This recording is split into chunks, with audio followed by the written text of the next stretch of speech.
那么接下来呢，我们要做的一步就是，我们在这个业务层里面，或者说在这个 DO 层里面啊，该怎么样通过这个 Spring 啊来使用这个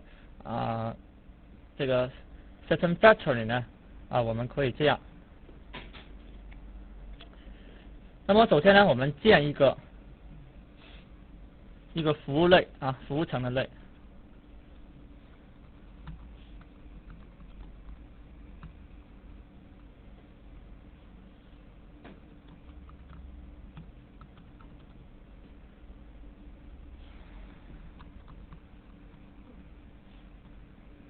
好，我们把它放在这个包底下，我们点完成。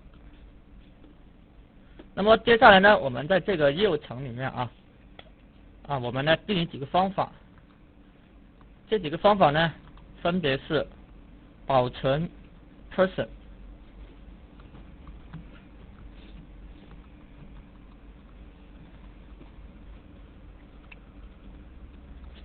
更新 person、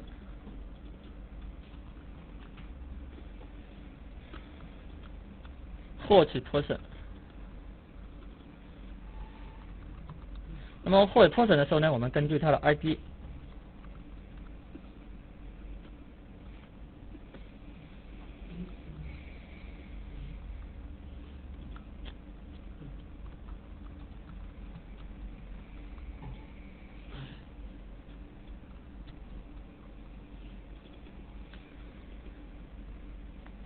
保存、更新、获取。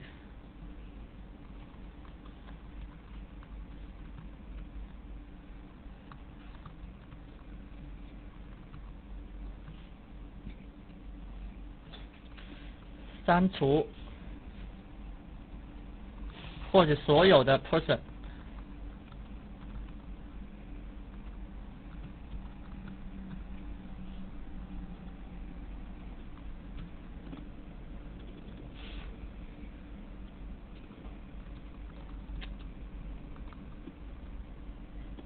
然后呢，把这些方法呢，我们抽取到一个接口里面去。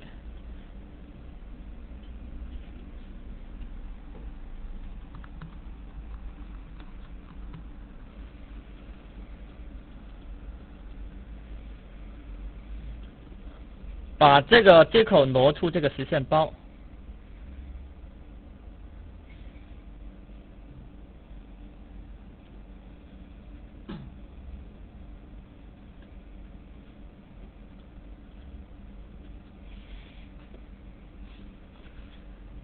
好，那么接下来呢，我们就要完成这个添删改查这些操作了啊。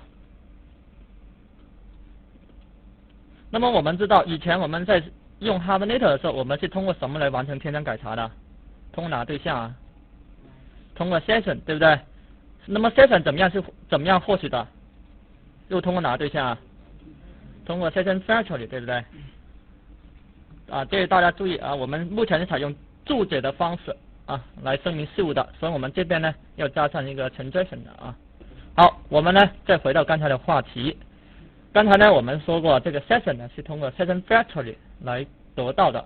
那目前呢，我们这个 session factory 是不是已经在这个 Spring 容器里面了，被管理了，对不对？我们呢通过什么技术来得到这个 session factory 对象呢？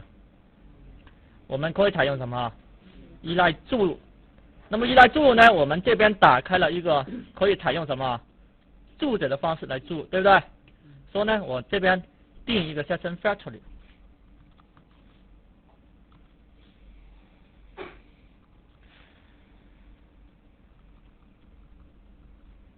大家看选用的是 Hibernate 的啊。好，我们呢该如何注入呢？我们加一个什么 resource， 好，我们呢就可以注了。那么这个注解呢，默认是按什么的？按名称，对不对？来进注的啊。那么首先呢，它判断这个 session factory， 它这个名称是否在 Spring 容器里面存在它可以怎么样它是不是可以找到那么找到之后呢，就可以把这个对象给它注进来了。那么当这个对象注入到了这个这个字段里面去的时候呢，我们就可以通过这个字段来得到这个 session 了。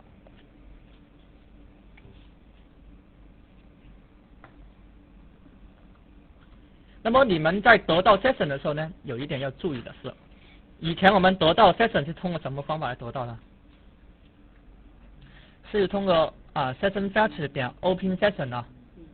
在我们这个地方呢，大家有一点就要注意了因为 Spring 呢，它自动可以帮我们怎么样管理这个事物管理这个事物。那么也就是说，它会自动的帮我们管理起来这个 session 这个对象，所以这时候我们只是要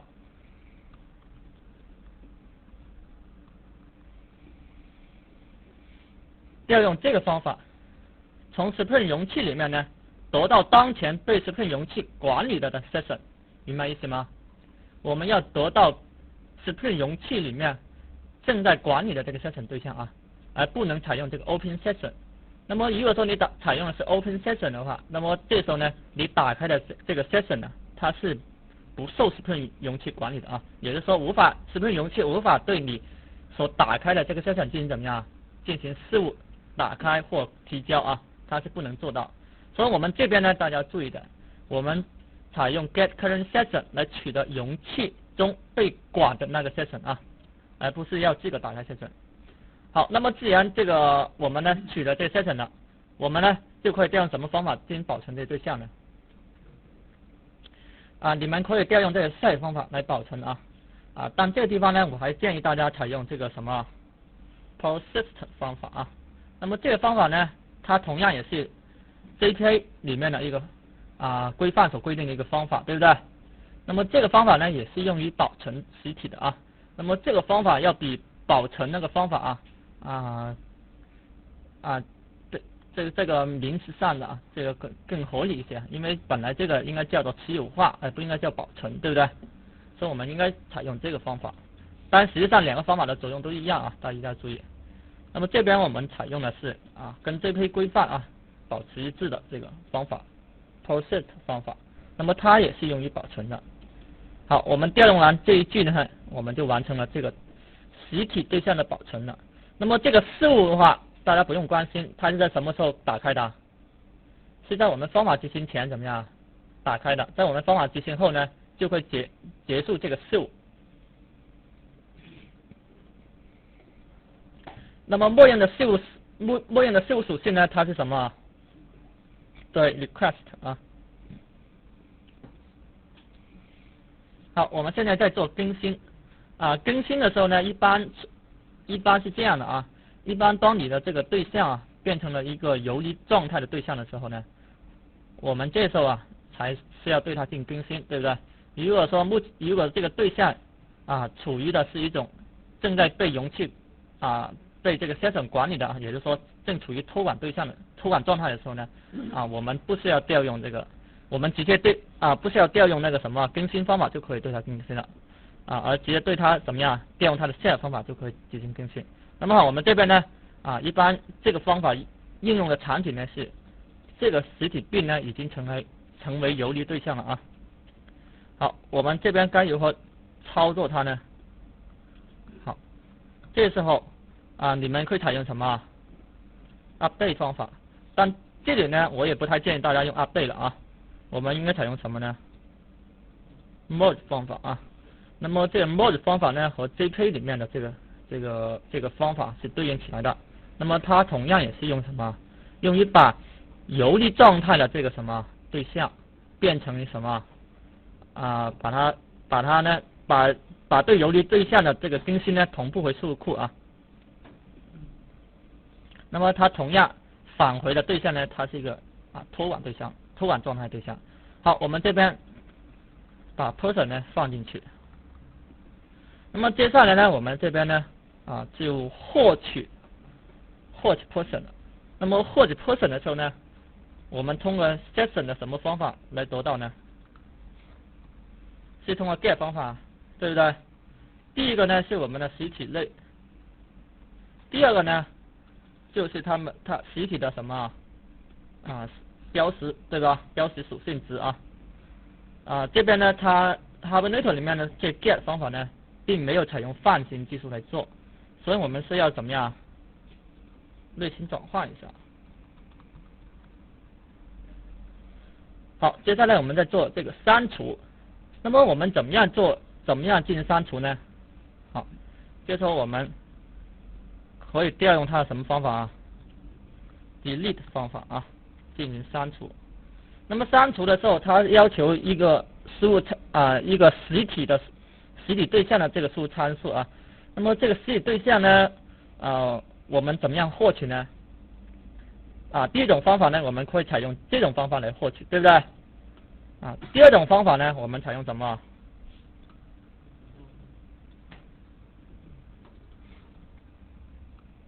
我们采用 row。那么在这里面呢，建议大家采用 row 啊 ，row 的性能要比它怎么样要好一些啊？因为这个 get 方法它有一个什么？有一个数据装配的过程啊，也就是说把数据呢从数据库查询出来之后，然后再把这个数据呢封装到什么实体对象里面去。那么这个方法呢它就没有这个数据封装的过程啊，那么相对效率要高很多啊。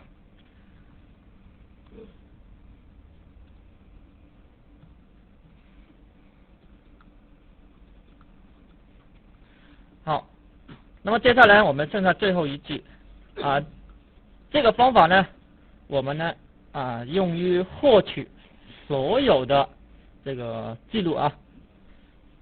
那么获取所有的记录的话，我们呢采用的是 HQL 对不对？这个 Hibernate 的查询语言。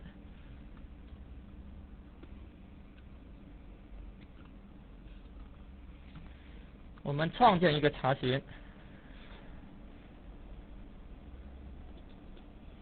那么这个查询呢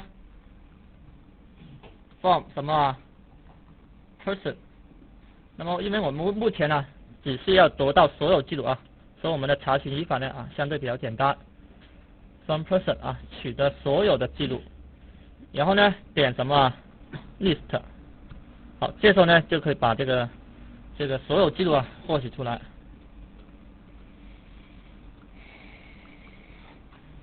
好，因为我们现在可能知道它的返回这个集合里面的元素属于这个 person 类型的，所以这里面呢我们让它终止这个警告信息。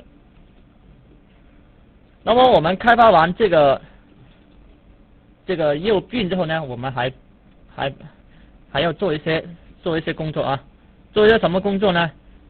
前面呢我已经说过，那么一般情况下如果说你只是获取数据的话我们是要开事务吗？不需要开事务，对不对？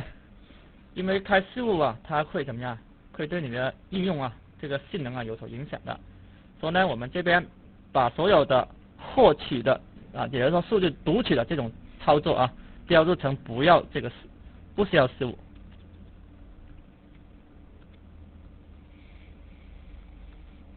另外的话，因为读取操作嘛，我们呢把这个事务把它设成只读事务就 OK 了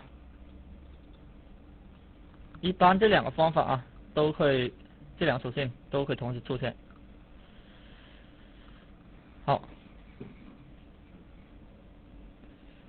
那么我们呢已经开发完了这个 person 这个业务病了。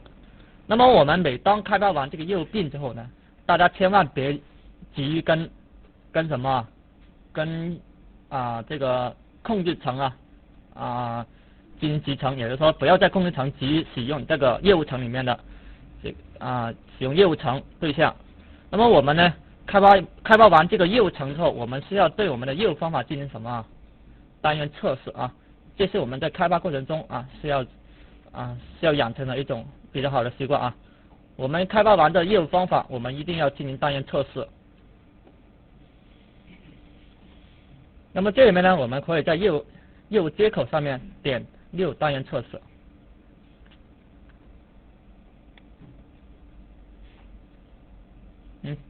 这边好像没有，对不对？好，我们点 Other 吧。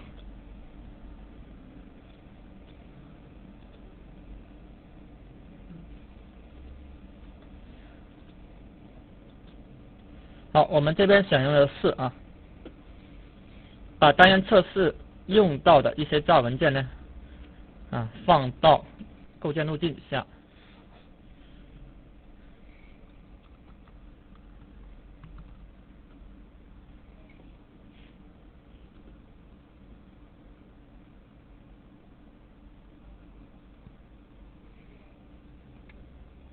大家知道为什么我们要把这个方法勾上吗？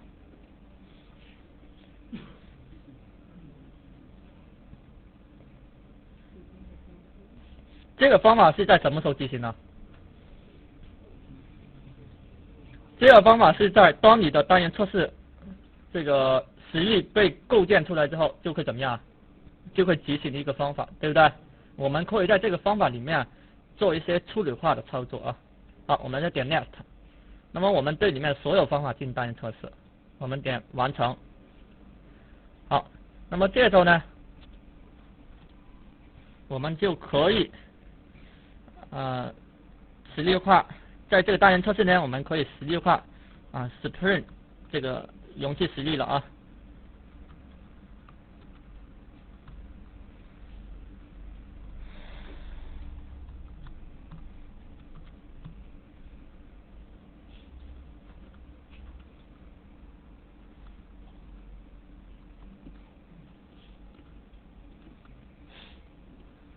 我们通过这个容器实例呢，取的一个bin，取的我们刚才的业务bin。刚才业务bin我们有没有定义了？我们并没有定义，对吧？所以我们在后面呢定一个bin。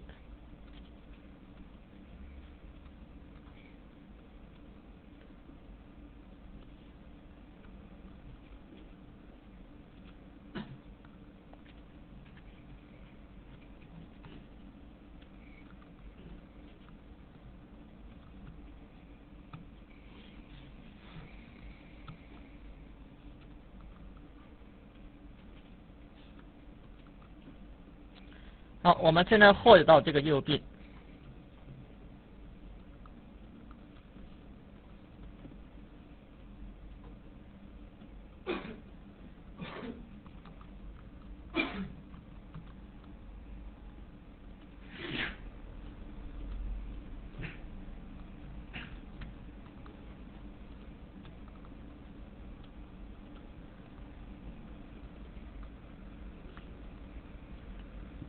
我们最好一个出现错的话，我们最好把它那个例外打印到空台上面去。所以我们这边呢加一个这样的捕获例外这么一个语句啊。好，那么接下来呢，我们就可以通过这个得到的这个 person service 这个对象呢进行操作了。首先保存为了添加数据的方便呢，我们呢给它定一个构造函数啊。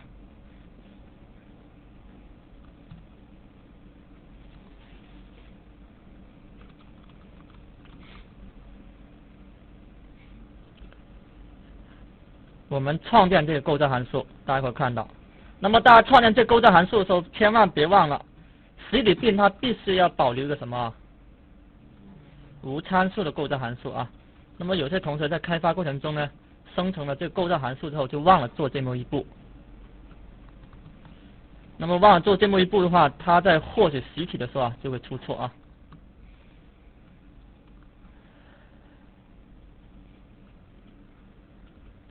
好，我们呢先把数据库打开，我们呢对这个单元测试方法进行测试了啊。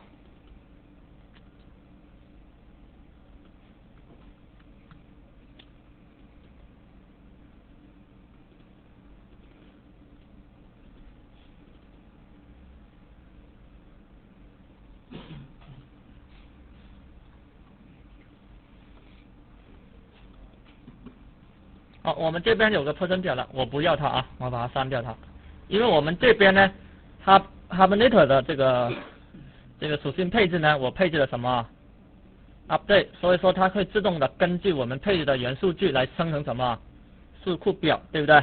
所以我们这边呢就采用这种方式来做。好，我们现在执行一下这个当然我们还忘了有一步没做。我们并没有把驱动怎么样放到 Libra mode 底下啊，所以我们现在呢，先把驱动也放进去。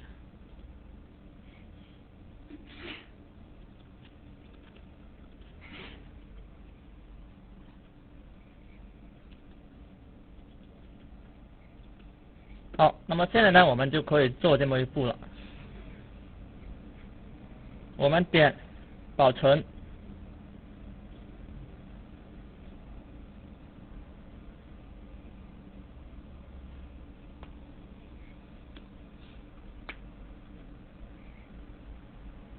好，这时候绿条对不对？啊，运气还挺不错，对不对？好，我们看数据库里面呢是否生成了这个表，并且呢插进了刚才这条记录呢表是生成了，对不对？记录进去了没？我们看一下，是小张进去了。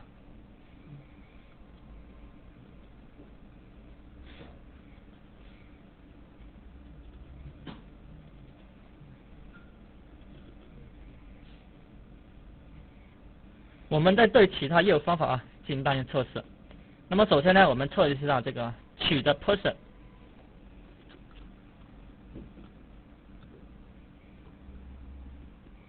那么这 ID 是1。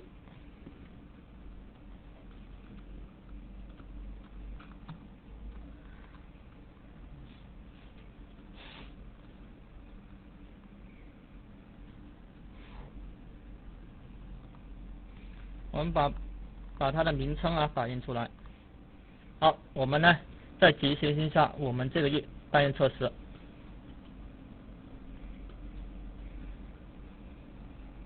好 ，OK， 也是成功的。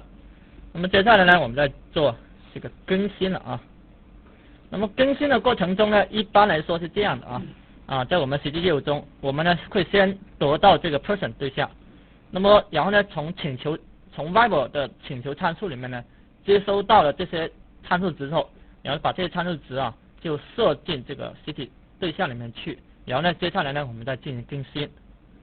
好，我们这边呢也是模拟这种操作好比说这地方呢是调用了这个，是取得了这个 Viber 的请求参数，然后给它设到person 里面去。好，这边我们改一下小丽，然后调用它的更新方法。然后我们现在呢就可以进行更新了。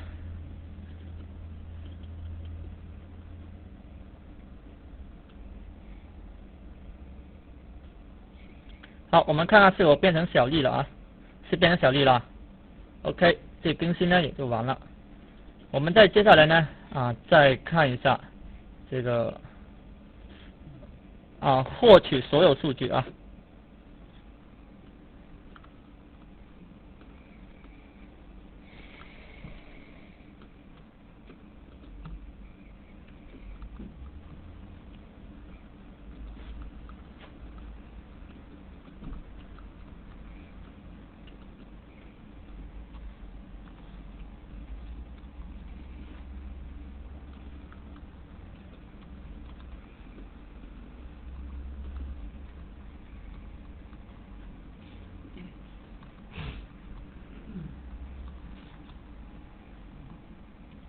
那么大家看到我获取到所有数据，然后呢把它给打印出来。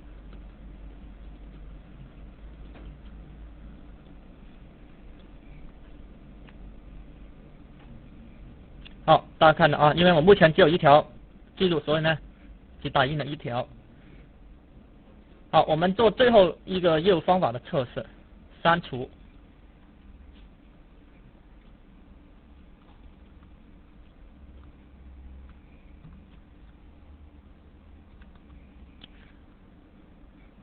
我们看看能否把 ID 为1这条记录删掉也就是这条。